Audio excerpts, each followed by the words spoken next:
who are the most important non-superstars on each NBA playoff team to help them progress. So basically, it could be a bench guy, it could be a role player in the starting lineup. We're basically saying, we need more from this guy, or this guy need to play, can change their fate in a series. And we're just going to go through each team here on paper and give our thoughts. So I'll start off. We'll start with the Western Conference, the Dallas Mavericks. And your guy that you love, I know you love this guy. I've got Dorian Finney-Smith, I think can have a huge impact on a series. He's only at 10-5 a night. He's 40% from three, which has been a huge improvement. You got to thank Hoop Consultants for that one, I guess. But I think he's a guy. That's Peter Patton, my man. Yeah, I think he's arguably their best on-ball defender, in my opinion. A lot of length, really, really good on-ball defender.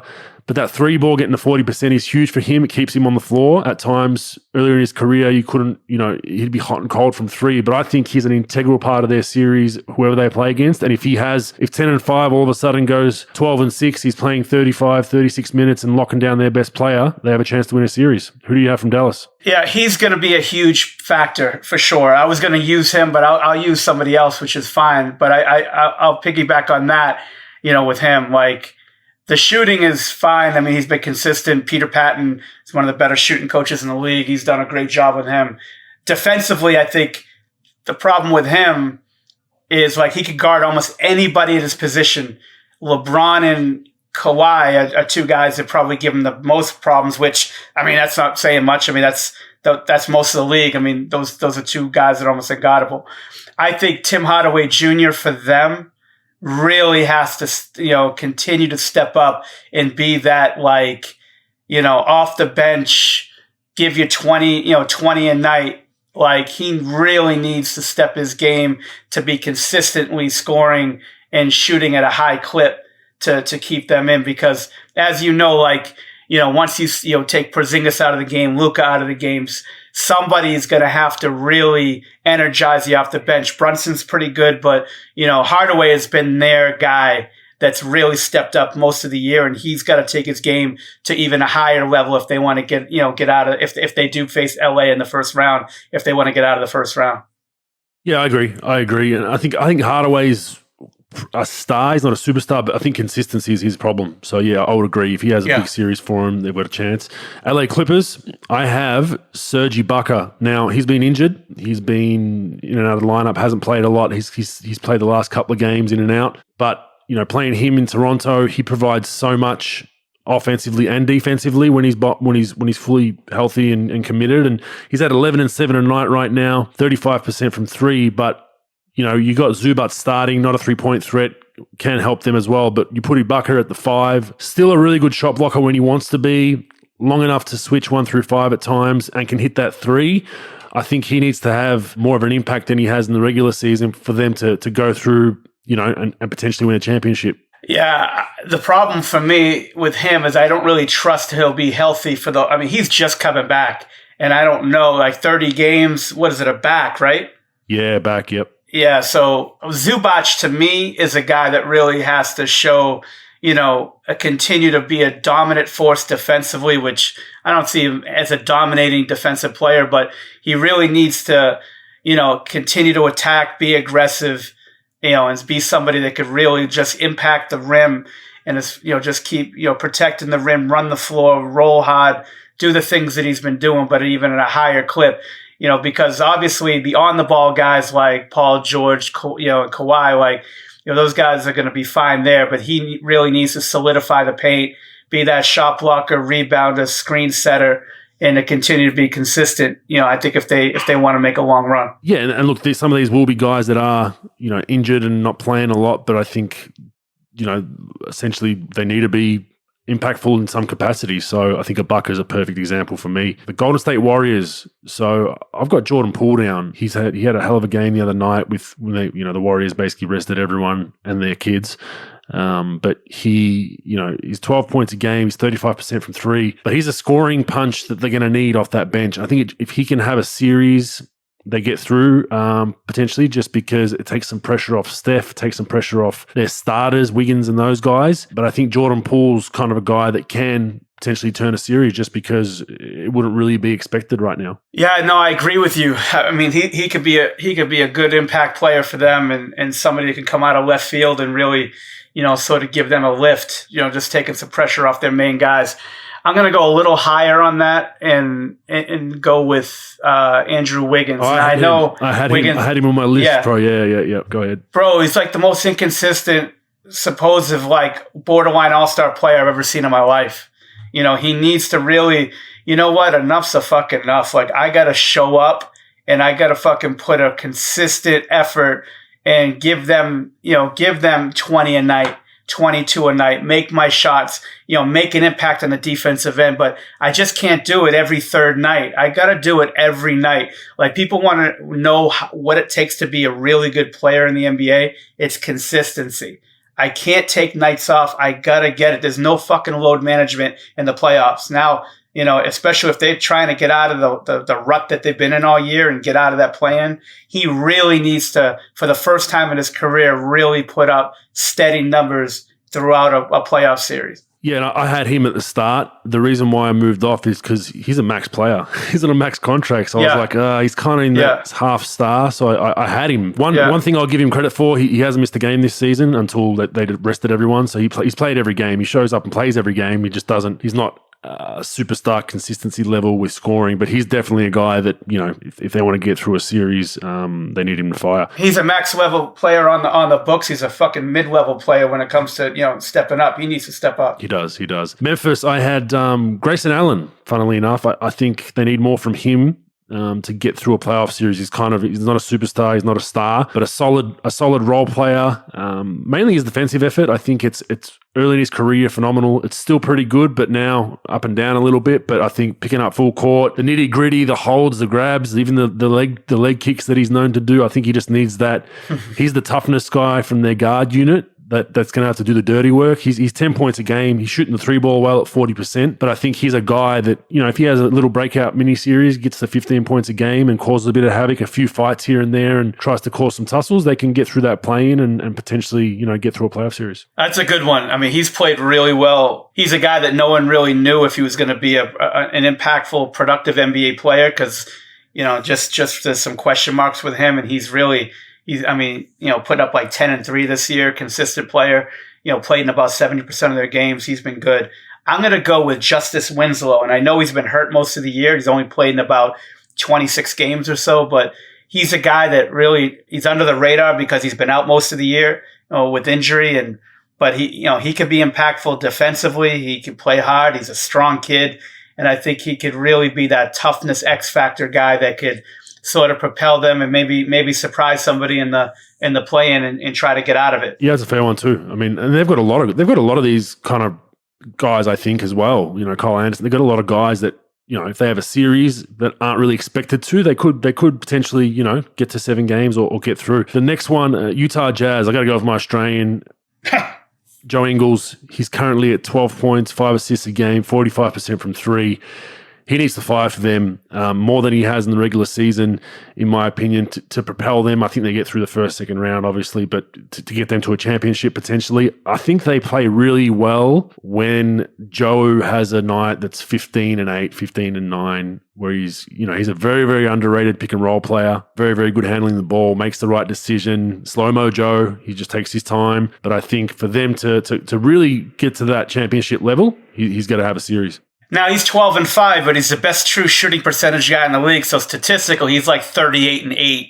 Yeah. So I forgot about that. Yeah, he's king of the true shooters. But I like Georges Niang here. Joe's a big part of what they do, and I agree with you. I think he needs to have a big series, but I think Georges Niang right now, if he can he's a guy that's developed from a borderline NBA player to somebody who's making threes consistently and being a toughness guy. He's only averaging 7, but I think if he's a guy that could just consistently make shots when they're doubling off of, Mitchell and Bogdanovich and Conley, and Ingles, he's a guy that needs to be able to consistently make shots, rise his game to about an 11, 12 points a game. And, they're going to need some extra offense, especially when they go deeper into the playoffs. That's where I think they're going to have some issues. they're going to have to produce offense that's not Donovan Mitchell or not Bogdanovich or not, not Ingles. They're going to need some other guys to step. Yeah, and then the health of, obviously the elephant in the room is the health of Mitchell and how much you can give him early on. The good thing is they have a lot of playmakers, so they can kind of hide him at least in the first round. But that'll be the elephant in the room. The next one we have the Denver Nuggets. So I went with kind of an old vet, Paul Millsap. I feel like he's been banged up a little bit. He's only at 9-5. Hasn't really had a great year. He's paid a lot of money to be one of their better players, but he needs to. He can be a very good defender at times, but he needs to have a bit of a series now. Considering the injuries to Murray, they'll need Millsap to hit that open three because he's going to be the guy they're coming off when Jokic is hot on that block. But he's going to be a guy that I think, if he can get from 9-5 to some of his old form where he's 15-8, I mean, they'll definitely have more of a chance. I'm going to go Campazzo here. Facundo Campazzo, the kid from Real Madrid. Yep. Without Murray, you don't know about the other guys injury-wise, the health of Dozier, but he's a guy that's going to really need to step up. I mean, he's probably going to have to play some games, some big minutes, or at least come off the bench and play 20-plus minutes a night. It's first NBA playoff. I don't care what type of games you've played in. If this is your first NBA playoffs, it's definitely a change. And, he's going to need to consistently make shots, consistently make plays, and play defense on the other end. I mean, this is playoff basketball. It's a different component. So I'm gonna take the little fella. He's got dimes too. He's fun to watch. Yeah, no doubt. Next one, LA Lakers. I have Kyle Kuzma. Elephant in the room for them. It's either him or Drummond when they lose games that cop all the shit I've noticed. Yeah. But Kuzma's at 13-6. 36% from three, just a consistency thing. He's had games where he's had 2 and 2 in 35 minutes, and he's had games where he's, had 27 points in 19 minutes, so he can fill it up really quick, but I think he's a guy that you definitely need more from in a playoff series, considering the injuries to AD and LeBron probably not being able to play 40. I'm going to agree with you on this one. Kuzma has been just inconsistent all year. Some nights he can give you 25 and he looks great. Some nights he can give you 8 and just look like he didn't show up. And again, going back to what I said before, Wiggins, it's an every game thing, to be good in this league. You got to show it every game, especially in the playoffs. LeBron might come out of the gate slow with his injury stuff. You never know. And they're going to lean on him. This is when you're complaining about roll and I need more shots. I need more opportunity. Well, putting up good playoffs and doing it consistently every night and being that third, fourth factor for a team can be something that he can do to help himself. So I think he has to step up for them to go far in the playoffs. No doubt. Phoenix, I have Crowder. He's at 10-5, 10 points, 5 rebounds a game, shooting the 3 ball at a good clip, 39%. But he's their toughness guy for me. I mean, Chris Paul's obviously a nitty-gritty tough guy, but Crowder's going to guard probably the best wings. If they're to advance, he's going to be on LeBron for portions and your Bogdanoviches and whatnot. So they need him to have not only a good shooting series, but to have a defensive series. So I feel like if he brings kind of what he's known for, really, he's a gritty kind of player, gets in your face, good defender. If he continues that great form and toughness, I think they have a chance to advance. Yeah, I'm going to go with Mikal Bridges here. And I agree with you with Crowder. I mean, he's a big part of what they're going to do toughness-wise. But Bridges has been really good at times. He's been a little inconsistent at times. He's played in every one of their games.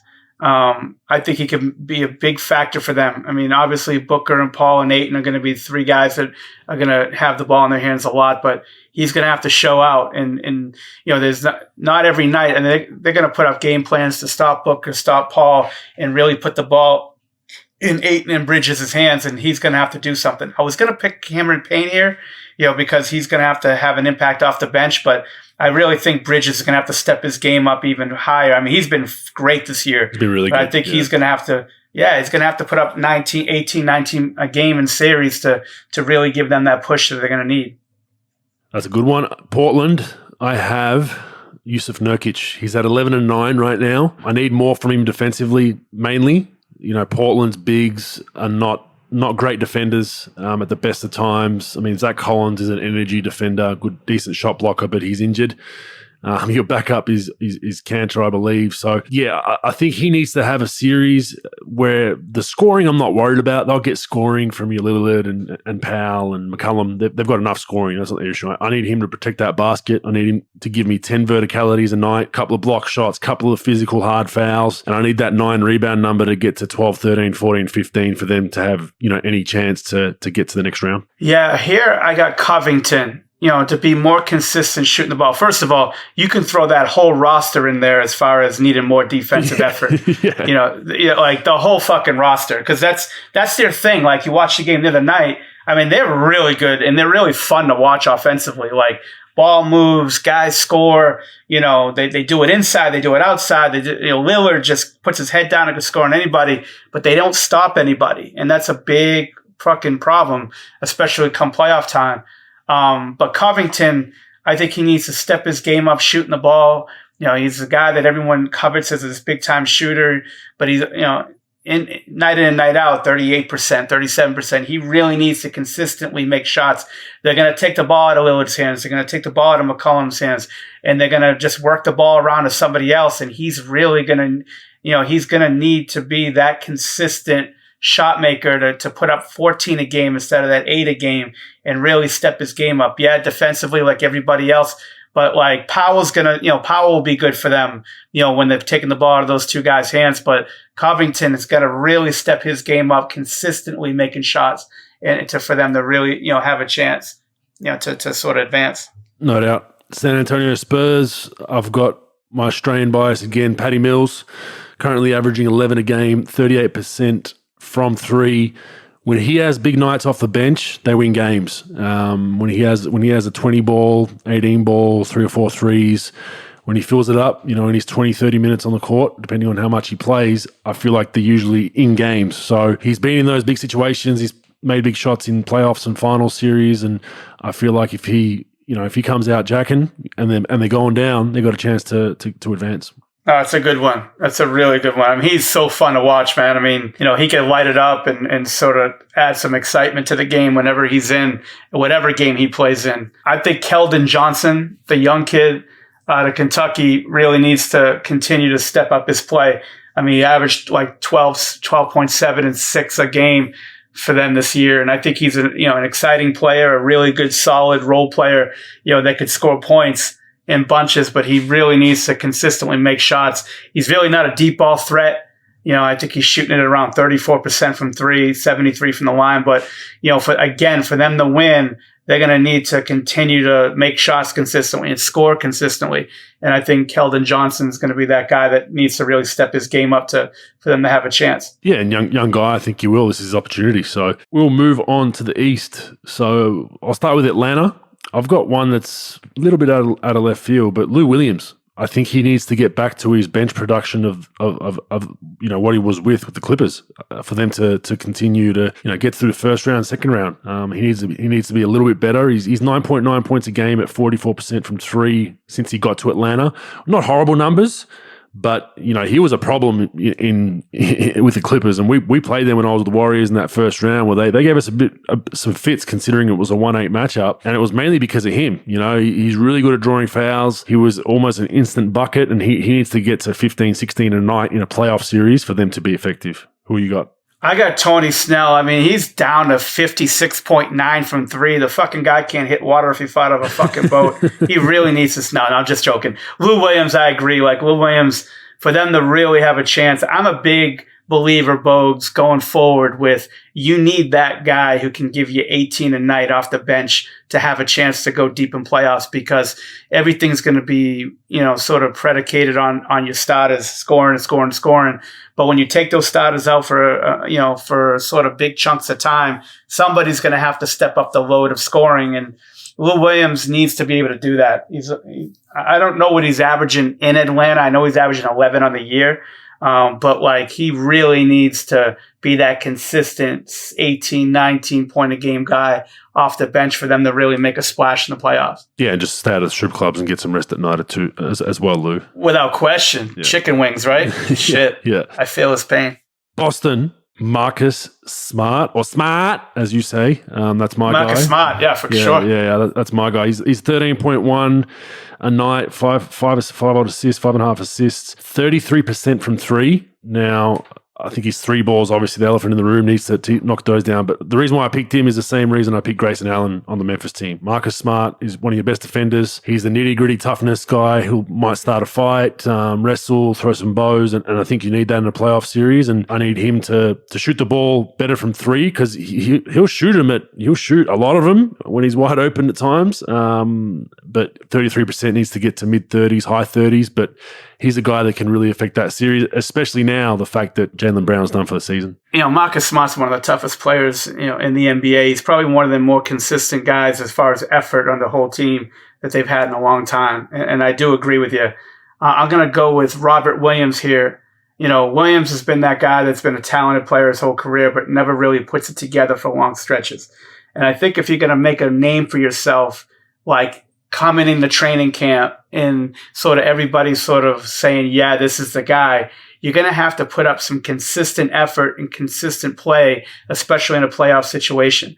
No, there aren't a lot of people that expect Boston to do much in the playoffs based on how they played all year. But for them to really have this chance, Robert Williams, most of the game's perimeter oriented. You probably pick a perimeter player for this, but Robert Williams really needs to be that X factor that can get, that can protect the rim consistently, run the floor, and really give that effort on the defensive end. I don't care about his offense. It's sort of like the Tristan Thompson thing. No one cares about Tristan Thompson's offense, but defensively and rebounding the ball, he really needs to give them that edge and that toughness that they really need, especially, coming on that second unit. Yeah, similar reason why I picked Nurkic. It's the same reason. They need that, that back line, and Tatum at the best of times isn't the best defender, so his guy's going to go by him a fair bit. So having a guy back there to block shots and be physical helps.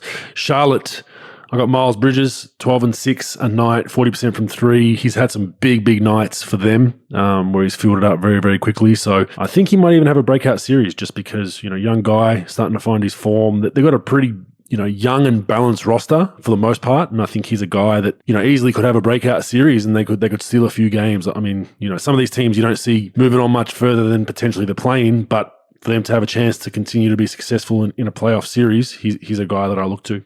Yeah, I agree with you on that. Bridges is such a tough kid. He could impact a series with his toughness and ability to attack the rim and score and do some things. Not really a skilled player for me, but he got his three up to about a 40% clip this year. He could really impact you with his physicality and just being able to attack the rim on straight line drives and sort of change the whole dynamic of a game or a series based on his physical play.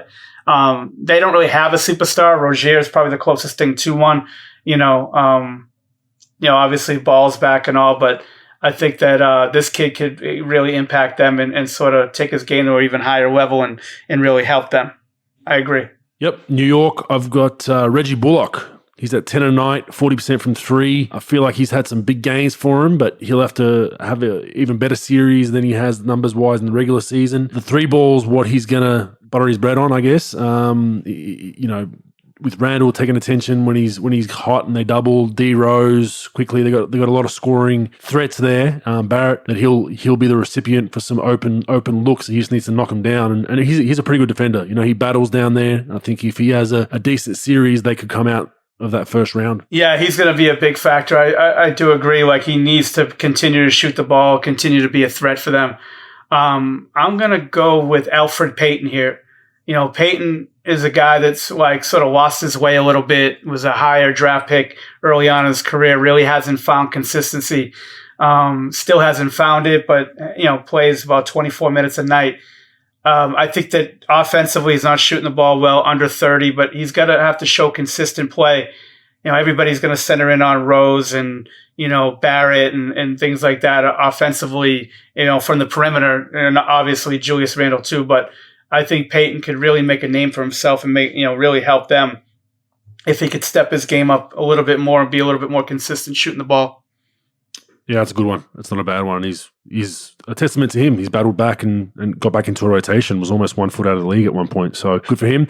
Brooklyn, I have Jeff Green. He's 11 points a night, 40% from three. The reason why I like him, I mean, I know they have Blake Griffin. I know they have DeAndre, some other bigs, but they've played Jeff Green at the 5 for stretches, or Steve Nash has. He's very, very good at switching 1 through 5. His knees still work, unlike Blake and a few of the other guys on the team. And he's shooting the ball at a good clip from 3. So I think you'll see him as a guy that can play multiple positions for him in a playoff series. And I know Nash likes going to that small ball lineup. So I think he'll be the recipient of a lot of wide open threes, a lot of easy looks when you've got, Harden, Durant, and Kyrie. There's always a guy, Bruce Brown's a similar guy as well, gets a lot of easy looks because of that.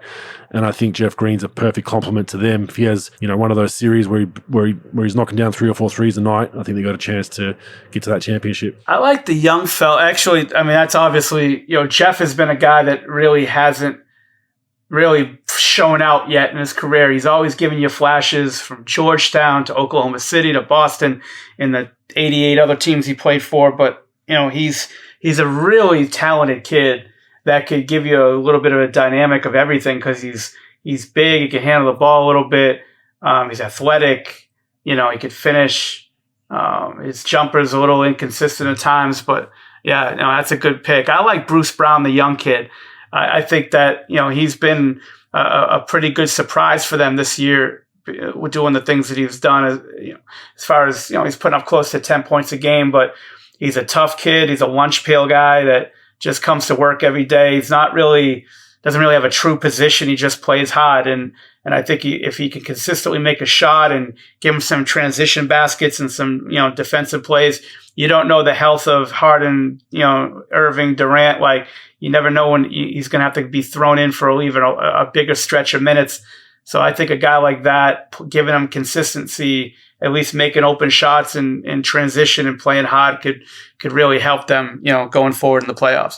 Yeah, and kids out there and parents listening, go and get some clips of Bruce Brown and see what he does. He's not the best 3-point shooter, barely even shoots them, to be honest with you, at the guard spot, which is kind of frowned upon today. And he just does good, positive things for his team playing off superstars. So I highly encourage you to jump on YouTube. I'm sure there's someone that's put a highlight clip, even though they're just mainly cuts and layups. But he does a fantastic job of cutting off the ball and just being a great glue guy around those superstars. So I encourage you to watch those clips. Philadelphia. Now I have a guy that cops a lot of shit every playoff series, Danny Green. You will almost be guaranteed that his name will be trending at some point in the NBA playoffs for having a bad night. But the reason why I had him, he shoots the ball at 40% from 3, but he's one of their better defenders. They got obviously Ben Simmons and Matisse Thybulle, but Danny Green's going to stay on the floor because he shoots the 3 ball so well, and I think he's your best defender when you correlate it with 3-point shooters on the team. So he's a guy that can knock down the 3 and defend at a high level. He needs to have a series to get them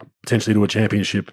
Who you got? Yeah, I had Danny as well. He's a guy that really has been, I know he shot it pretty well this year, as he usually does, but I think he needs to really, show out a little bit more offensively.